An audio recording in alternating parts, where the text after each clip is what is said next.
புரட்சிக்கலை விஜயகாந்த் அவர்கள் கேப்டன் அப்படின்னு ரொம்ப மக்களால் அன்பால் அழைக்கப்படுவாங்க விஜயகாந்த் அவர்கள். கேப்டன் என்ற பட்டம், அந்த பேர், அந்த படம் என்ன படம் அப்படின்றத பற்றி தான் இந்த பதிவில் நம்ம பார்க்க போறோம். எல்லாரும் நினைச்சிட்டு இருப்பாங்க கேப்டன் பிரபாகரன் அந்த படத்துல தான் அவருக்கு கேப்டன் அப்படின்ற பேர் வந்ததா. கிடையாது, அதுக்கு முன்னாடியே அவர் கேப்டன் ஆயிட்டாரு. ஸோ அதை பற்றி தான் இந்த படத்துல பார்க்க போறோம். வாங்க, ஃபர்ஸ்ட் டைம் சேனல் வந்திருக்கவங்க மறக்காம சப்ஸ்கிரைப் பண்ணுங்க. வாங்க வீடியோ போகலாம். 8 அந்த டைம் அப்போ வந்த படம் தான் சிந்தூர பூமி. அந்த படத்துல தான் அவருக்கு கேப்டன் சுதந்திர பாண்டி அப்படின்னு சொல்லிட்டு வருவாரு. அதுல தான் படத்துல கேப்டன் சொல்லி செந்தில் கூப்பிட்டு இருப்பாரு.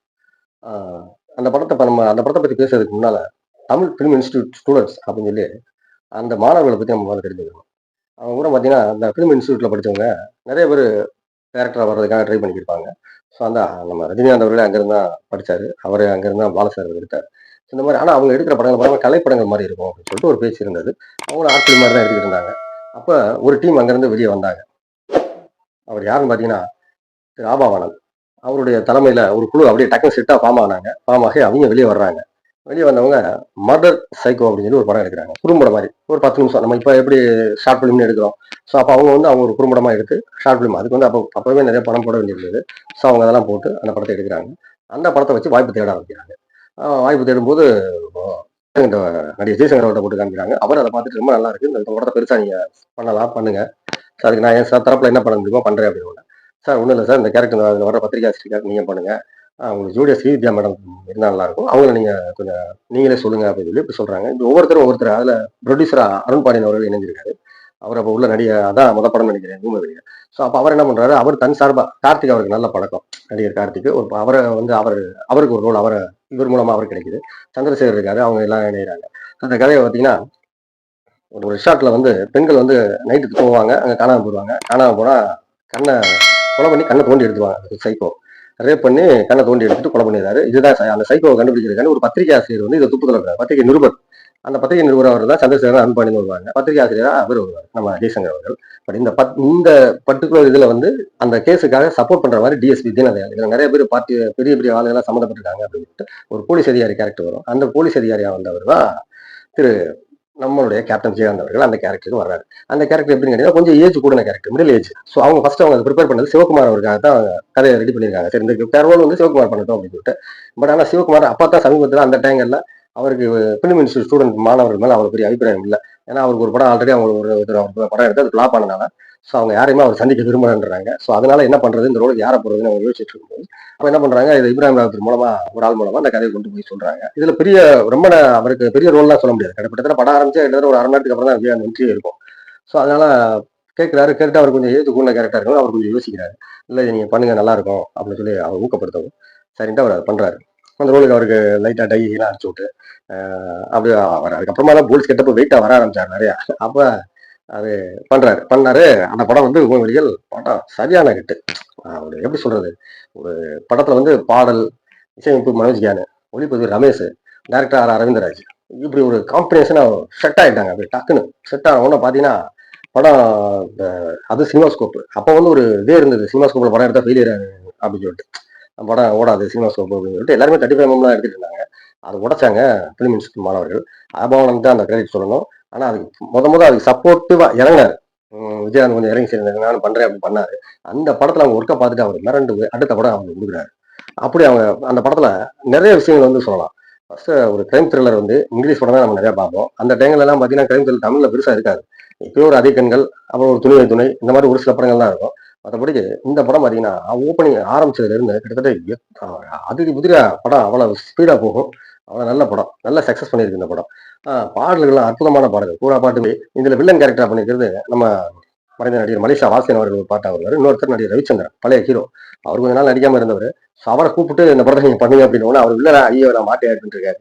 இல்ல சார், இது இப்படி ஒரு கேரக்டர், அவர் பொண்ணு காதலிச்சு ஏமாத்திடா, ஸோ அதனால நீங்க சைக்கோவா மாதிரி இந்த மாதிரி பண்றீங்க அப்படின்னு சொல்லிட்டு அந்த கதையை சொல்றாங்க.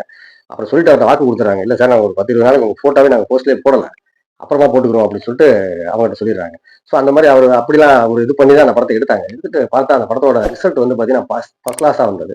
டிஎஸ்பி நம்ம கேப்டன் விஜயகாந்த் நடிச்சிருந்தாங்க. ஸோ அதே டீம் ஆபாவானன். அப்புறமா தான் அவர் என்ன பண்றாரு, 88ல இது கூட 87ல ஒரு படம் இருக்கு, நம்ம அதை பத்தி அப்புறம் பேசலாம். 88ல புரட்சி கலைஞரை வச்சு செந்தூர பூவே அப்படின்னு சொல்லி ஆரம்பிக்கிறாங்க. அந்த படத்துல பாத்தீங்கன்னா பட் இது முத இது இவருக்காக எழுதப்பட்ட கதையே கிடையாது, நடிகர் சத்யராஜ மைண்ட்ல வச்சு எழுதியிருக்காங்க. சத்யராஜ் மைண்ட்ல வச்சு எழுதுவோம். ஆனா சத்யராஜ்கிட்ட போயிருக்காங்க. அந்த படம் அவருக்கு என்னன்னு தெரியல, டேட்டு இல்ல, காசு கிடைக்கலையோ, என்ன பிரச்சனையோ தெரியல. அவர் வேணாம், எனக்கு அவர் வரல. ஸோ அதுக்கப்புறமா அந்த ப்ராஜெக்ட்டுக்குள்ள நம்ம தலைவர் கேப்டன் பிரபாகரன் உள்ள வர்றாரு. விஜயகாந்த் அவர்கள். சரி உள்ள வரவுமே அந்த படத்துல பாத்தீங்கன்னா அவர் ஒரு காதல் ஜோடி சேர்த்து வைக்க வருவாரு. ரீல் ஜோடி. அந்த ரீல் ஜோடி பின்னாடி 7 ஜோடி ஆனாங்க. ராம்கி ரோசா. இவர் ஒரு கிராமம் ஆஸ்பத்திரியில இருந்து இவர் தப்பிச்சு வெளியே வருவார். ஜெயிலில் இருப்பாரு. ஹாஸ்பிட்டல்ல அவருக்கு முடியாம இருக்கும். மண்டையில பலத்த அடிபட்டனால அவருக்கு வந்து அடிக்கடி தலைவலி வரும். அதனால அவர் ஒரு மாதிரி ஒரு பேஷண்ட். ஆனாலும் தன் உயிரை காப்பாத்துறதுக்காண்டி தன் உயிரை கொடுத்துருப்பான். அவனுக்கு கொடுத்த வாக்குக்காண்டி அவனுடைய தங்கச்சியோட காதலை சேர்த்து வைக்கிறதுக்காண்டி அந்த கிராமத்துக்கு வருவாரு. அந்த ஹாஸ்பிட்டல் விட்டு தப்பிச்சு. இந்த படத்துல பாத்தீங்கன்னா ஒரு 2.5 மணி நேரம் 2.25 மணி நேரம் ஒரு படம். ஆனா படம் எங்கேயுமே ஒரு தொய்வாவே இருக்காது. அவ்வளவு ஒரு விஜயகாந்த் அவர்கள் வந்து அந்த படத்துல முதல்ல கேப்டன் அப்படின்னு சொல்லிட்டு செந்தில் கூப்பிடுவாங்க. அவர் வந்து ஒரு காரணத்துக்காக நான் இங்க தங்கி ஆகணும். இந்த காதல் ஜோடி சேர்த்து வைக்கிறது வரதா இருக்கட்டும். இந்த விஜயகாந்த் தேடி போலீஸ் கலந்துக்கிட்டு இருக்கும்போது போலீஸால இது வேலையாகாது அப்படின்னு சொல்லிட்டு அவருக்கு ட்ரீட்மெண்ட் பார்க்கக்கூடிய டாக்டர் சந்திரசேகர் கேரக்டர் ஆகட்டும். செம்மையா ஒர்க் அவுட் பண்ணியிருப்பாங்க. இந்த படத்துல ரயிலுமே சேர்ந்து நடிச்சிருக்கோம்னு வச்சுக்கோங்களேன். ட்ரெயின்ல வந்து ஃபைட் சீக்வன்ஸ் இருக்கும். அந்த ஒரு நல்ல ஒரு இதா இருக்கும் அந்த சீன்லாம் படம். இதுல இன்னொரு விஷயம் என்ன பாத்தீங்கன்னா இன்டர்வல் மிக குறிப்பா சொல்ல வேண்டிய ஒரு விஷயம் இந்த படத்துல. நான் வந்து அப்ப சின்ன பையன். எனக்கு வந்து இன்னும் மறக்கவே முடியாது. அந்த மாதிரி ஒரு ரசிக்க வச்ச ஒரு அந்த இன்டர்வல் சீன் பாத்தீங்கன்னா ராம்கி வில்லன்களுக்கும் ராம்கிக்கும் ஃபைட் நடக்கும். உடல ராம்கியை காப்பாற்ற விஜயகாந்த் போய் ஃபைட் பண்ணிட்டு இருப்பாரு. பட் ஆமா அந்த ஃபைட் சீன்ல பாத்தீங்கன்னா ஃபைட்ல வில்லன் அடிச்சு முடிச்சிருவாங்க. ராம்கி வந்து ஆத்துல விழுந்துருவாரு. விழுந்து வெள்ளம் ஓடிக்கிட்டு இருக்கும். அந்த சேரம் போய் கையை பிடிச்சிருவாரு விஜயகாந்த். ரொம்ப எமோஷனலா இருக்கும் அந்த சீன் வந்து பாத்தீங்கன்னா ஒரு டென்ஷனாக இருக்கும். கிட்டத்தட்ட ஒரு கிளைமேக்ஸ் சீன் மாதிரி இருக்கும். கையை பிடிச்சிருவாரு. பிடிச்சு தம் கட்டிக்கிட்டு இருப்பாரு. ராம்கி தூக்கிட்டு இருப்பாரு. அப்படியே தம் கட்டி இருக்கும்போது கேப்டனுக்கு தலைவலி வந்துடும். அவருக்கு அப்பப்போ வரும்.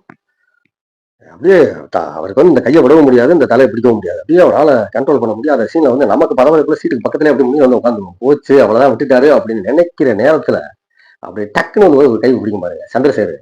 அவர் விஜயாந்த் தேடி வந்தாரு டாக்டர்ல கிளாப்ஸ் அள்ளிருங்க. அந்த இடத்துல இன்டர்வல் போடுவாங்க.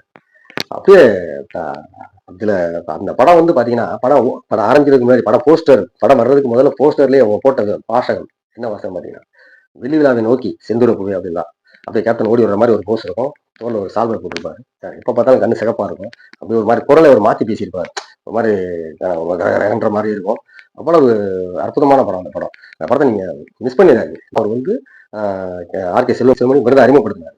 சாரி அப்ப கேப்டன் பிரபாகரன் சொல்லிட்டு அவர் வந்து ஒரு கதை சொல்லி அந்த படத்துல திருப்பி அவர் கேப்டன் பிரபாகரன் அது வந்து 90-91 அந்த ஒரு 3-4 வருஷம் கழிச்சு அதுக்கப்புறம் ரொம்ப ஃபேமஸ் ஆயிடுச்சு. அதுக்கு முன்னாடி அவர் வந்து கேப்டன் சவுந்தரபாண்டி அப்படின்னு அந்த படம் கூட அவர் கேப்டனா தான் இருப்பார். அந்த படத்துல வந்து சிந்துர படம் வந்து இன்னைக்குன்னு இல்லை இன்னைக்குமே ஒரு அவர் செம மாசான படம் கேப்டன்.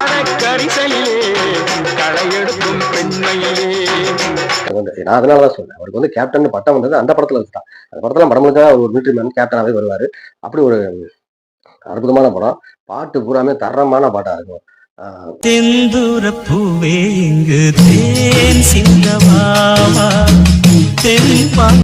செந்தூர பூவே இங்க ராம்கி ஆஹா அந்த முடி இடியெல்லாம் அப்படியே வாரைய வச்சுட்டு அதுலதான் அவங்க ராம்கி ரோசா லவ் பண்ண ஆரம்பிச்சு திருப்பி பின்னாடி அவங்க ரியலாவே ஒன்று சேர்ந்துட்டு அந்த படத்துலதான் ஒரு தேவதை வந்தது அந்த மாதிரி ஒரு படம் ஆபாவான ஒரு மிகப்பெரிய ஒரு தயாரிப்பாளர்களே ஆபாவான பத்தி சொல்லலாம் பிரம்மாண்டம்னு வச்சுங்களேன். ரொம்ப அற்புதமா எடுத்திருப்பாரு அவர். ஒரு சில படம் அவர் மாதிரிலாம் முடியாது. அந்த மாதிரி அந்த காலகட்டங்கள்ல அப்ப அவர் ரொம்ப ஒரு பிரம்மாண்டமா அந்த படத்தை கொடுத்தாங்க. இதுல குறிப்பிட்ட சொல்ற ஊமைவெளியில ஒரு ஷாட் வரும். ஊமைவெளியில அந்த படத்துல எப்படி ஒரு ஷாட் பாத்தீங்கன்னா கேமராமேன் சரியா ஒர்க் பண்ணிப்பாரு ரமேஷ். லாங்ல இருட்டுக்குள்ள இப்ப கூட நீங்க அந்த போட்டு பாருங்க அந்த ஹைலைட்டான சீன் அது வீணை பிடிக்க வரும்போது அந்த கருப்பா ஸ்கிரீன்ல ஒரே ஒரு வெளிச்சம் மட்டும் தெரியும் லைட்டு சிறுசா அப்படியே நேரம் ஆக ஆக ஆக ஆக ஆக ஆக அப்படியே வந்து கிட்ட வரும்போது அப்படியே ரெண்டா பிரிஞ்சு பார்த்தீங்கன்னா அப்படியே காரா வரிசையா வந்துகிட்டே இருக்கும். அந்த ஷாட் வந்து எல்லாராலையும் பெரிதும் பேசப்பட்ட ஒரு ஷாட்டா இருந்தது. ரொம்ப ஆச்சரியமா இருந்தது இந்த ஷாட் பார்க்கும்போது. இந்த வரிசையா இப்ப கார் வரதெல்லாம் காட்டுறாங்களே ஜிப்ஸி இந்த மாதிரி கார் வரதெல்லாம் காட்டுறாங்கல்ல நம்ம நிறைய படம் அவளை பார்க்குற அடியால் தம வந்து இறங்குறது வரிசையாக அதுக்கு முன்னோடின்னு சொல்லலாம் அந்த படத்தை. அப்படிப்பட்ட ஒரு கேமரா இருக்கு. அதே ஒரு பார்த்தீங்கன்னா செந்தூர படத்துல அந்த கிளைமேக்ஸ்ல ஒரு ட்ரெயின் போயிட்டு வந்து மாசம் பண்ணியிருப்பாங்க எப்படி அப்படின்றது உண்மையிலே ஆச்சரியமான விஷயம். படத்துல கிளைமேக்ஸ்ல ஹீரோ இறந்து போயிடுறாரு. ஹீரோ யாரு நம்ம கேப்டனுக்கு ஒரு சோகமான ஒரு கிளைமேக்ஸ் தான் அது கிட்டத்தட்ட. பட் ஆனா அது வந்து பயங்கர சக்சஸ். மக்களுக்கு வந்து ஏத்துக்கிறவங்க மாட்டாங்களா அதெல்லாம் இல்லை. அவர் இறந்துறாரு. பட் ஆனா சரியான மாசம் அந்த படம். அது வந்து கேப்டன்ற பேர் வந்த படம் அந்த படம். அதனால ஒரு மனிதனே மிக்க ஒரு மனிதர் திரு கேப்டன் விஜயகாந்த் அவர்கள். ஸோ அவர் மறைந்து செய்கிறாருன்னு தான் நான் சொல்லுவேன். அவர் மறையல. ஸோ அப்படிப்பட்ட ஒரு அதுபோக மனிதநேயம் மிக்கவர். கிட்டத்தட்ட எத்தனையோ புதுமுக இயக்குனர் அறிமுகப்படுத்தினவர் விஜயகாந்த் அவர்கள். அது முக்கியமான ஆள் அவர். தமிழ் சினிமா துறையில வந்து பார்த்தீங்கன்னா, நிறைய புதுமுக இயக்குனருக்கு வாய்ப்பு கொடுத்தவரு கேப்டன் விஜயகாந்த் அவர்கள். அது வந்து சொல்லக்கூடாது. சும்மா சொல்லக்கூடாது அந்த விஷயத்துல. ஆ ரொம்ப நிறைய பேருக்கு ஹெல்ப் பண்ணியிருக்காங்க அவரு. அது போக தாண்டி சினிமா உலகத்தையும் தாண்டி அவர் நிறைய ஹெல்ப் பண்ணியிருக்கிறாரு. ஸோ இன்னைக்கு அவருடைய நினைவு நாள். நினைவு நாள்ல அவரை நினைச்சு நான் உண்மையிலேயே அது மதுரைக்காரரு, எங்க ஊர்க்காரர்ன்றனால அவர நினைச்சு நான் ரொம்ப பெருமைப்படுவேன். அவருடைய ரைஸ் மில்ல போய் நான் அடிக்கடி போயிருக்கேன். அந்த லைன்ல வேலை பார்க்குற டைம்ல அங்கெல்லாம் போயிருந்தேன். அவர் பெரிய ஃபோட்டோ இருக்கும். ராஜன் ரைஸ் மில்லுன்னு சொல்லிட்டு. ஸோ உள்ள போனோனே அவர் ஃபோட்டோவே பார்த்துட்டே இருப்பேன். அவ்வளோ ஆச்சரியமா இருக்கும். அந்த கேப்டன் பிரபாகரன் படத்துக்கு கிளைமாக்ஸ் ஃபைட்டுக்கு பார்த்தீங்கன்னா, அந்த ட்ரெயின்ல வந்து மூடையெல்லாம் தூக்கி தூக்கி போடுவாங்க. உம்மி மூடை. அந்த உம்மி மூடை கூட இங்கேருந்து தான் போனதா சொல்லுவாங்க. ஆமா. மில்லுல இருந்து அனுப்பிச்சு விட்டாங்க அப்படின்னு சொல்லி.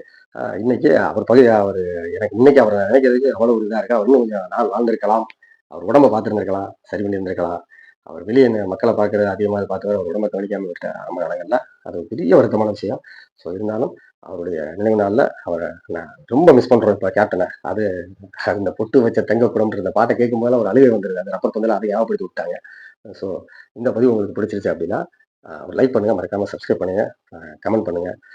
மீண்டும் அடுத்த பதிவுல சந்திக்கலாம். கேப்டனுடைய இன்னொரு ஃபார்முலா இருக்கு. அவர் எம்ஜிஆர் மாரி நடிச்சு வெற்றி பெற்ற ஒரு ஃபார்முலா அந்த படம். அத பத்தி நம்ம அடுத்த பதிவுல பார்க்கலாம்.